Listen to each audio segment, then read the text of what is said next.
Nadadawit na rin sa flood control scandal ang pamilyang Villar. Kasunod ng isyu ng conflict of interest sa kontraktor sa mga proyekto sa Las Piñas. Si Margot Gonzalez magbabalita. Mahigit 200 daw ang sangkot sa flood control scandal ayon kay Justice Secretary Boying Rimulya. Kasama dyan ang mga district engineer ng DPWH, mga kontratista at mga kongresista sa buong Pilipinas. Ang mga ito, marami daw nilabag na batas. Sa hari ng mga kongresista, una nang ibinunyag ng kalihim na kasama na rin si former House Speaker Martin Romualdez sa kanilang iniimbestigahan. Sinabi naman ni Rimulya na posibleng sangkot din o dami sa anomalya ang mga LGU official.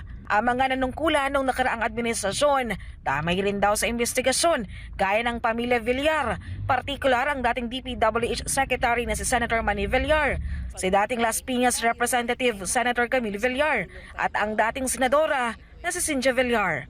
Ang tinutumbok ng investigasyon ay ang umano'y conflict of interest sa mga Villar. Pinsan daw na magkapatid na Villar ang kontraktor na nakakuha ng mahigit 18 billion pesos na kontrata sa Las Piñas City. Ang proyektong nakuha nito hindi lamang limitado sa flood control. Because of that prohibited interest with his cousin being the contractor in Las Piñas. Mga sir, gano'ng karami? 18 billion worth of projects. Billion. 18.5 ang sabi sa report. But we have to flesh it out. Kasi we cannot rely on a newspaper as a source of evidence. It's just a media gives us the leads that we have to follow. Later on, we will have to build up everything. There's just one case among the 67 other cases naman na nangyayari dito sa Congress. Sir, just Senator Mark Villar or even po si Senator Cynthia? They're related interest. Isa lang sila interest nila. Isang relationship lang yan. Diba? Isang family lang yan. Even isa lang. Congresswoman... First degree of consanguinity to the fourth degree of consanguinity. Diba? Or third degree pa.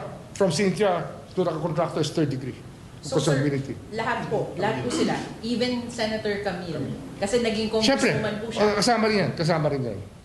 Nilinaw naman ni Rimulya na bago ang paghain ng kaso laban sa mga nasasangkot at mga posible pang masangkot sa flood control scandal, ay dadaan pa muna ito sa case build-up at preliminary investigation.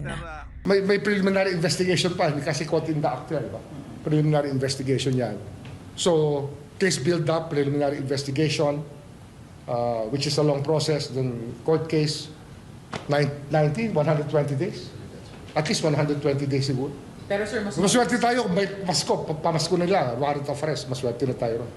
Para sa Diyos at Pilipinas kumahal, Margot Gonzalez, SMNI News.